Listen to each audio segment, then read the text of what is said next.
कोरलोस उस्मान के चाहने वालों को खुशामदीद। किस्त नंबर 47 का इख्तिताम एक ऐसी जंग पर हुआ जिसका गद्दार दुंदार बे है। उस्मान बे जब भी किसी जाल में फंसते हैं तो उसके पीछे अपनों की गद्दारी ही होती है। किस्त नंबर 47 ने तमाम रिकॉर्ड तोड़ दिए और आने वाली किस्त इस एपिसोड से भी ज़्यादा धूम मचाने वाली है, क्योंकि इस किस्त में हमें भरपूर एक्शन देखने को मिलने वाला है और उस्मान बे की बहादुरी से पता चल जाएगा कि वो अर्तुगरुल गाजी के बहादुर बेटे हैं। आने वाली एपिसोड में हमें एक्शन के साथ साथ बहुत से जज्बाती सीन्स भी देखने को मिलेंगे, इसलिए व्यूवर्स को ये एपिसोड दिल थाम कर देखनी होगी। कोरलोस उस्मान के मदाहों को हर एपिसोड एक हफ्ते के तवील इंतज़ार के बाद देखने को मिलती है। आज की इस वीडियो में हम बात करेंगे कि उस्मान बे निकोला के इस जाल से कैसे निकल सकेंगे। क्या सैलजान खातून सीरीज़ को अलविदा कह रही हैं? बामसी बे का किरदार अब सीरीज़ में बहुत कम क्यों दिखाया जा रहा है? इसके अलावा उमर बिन अब्दुल अजीज़ का किरदार क्या शुरू में ही मनफी दिखाया जाएगा? इसके साथ साथ और भी बहुत सी बातें शेयर करेंगे। इन सब की डिटेल जानने के लिए वीडियो को आखिर तक लाजमी देखें और चैनल को ज़रूर से सब्सक्राइब कर दें।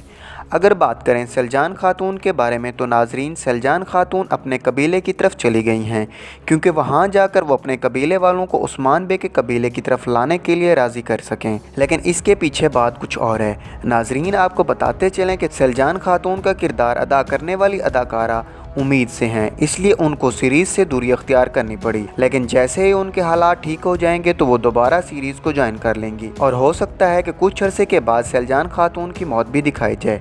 अगर बात करें बामसी बे के बारे में, जिनका किरदार अर्तुगरुल गाजी के पहले सीज़न की पहली एपिसोड से लेकर अभी तक दिखाया जा रहा है और उन्होंने अपने एक्शन और मज़ाह से मदाहों को दीवाना बनाया, इसलिए मदाह बामसी बे को शहीद होता नहीं देख सकते और मदाहों का कहना है कि वो बामसी बे को किसी मिशन पर भेज दें और वापस ना लाएं।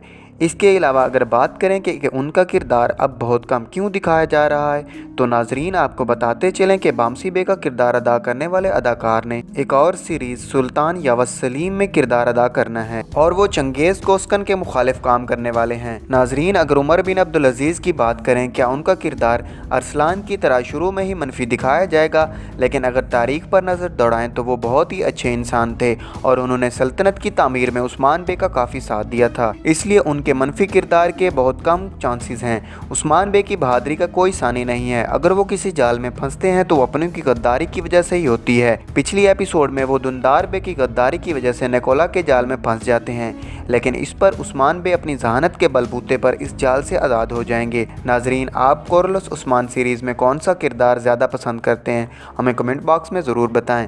मिलते हैं नेक्स्ट वीडियो में, तब तक के लिए अल्लाह हाफिज़।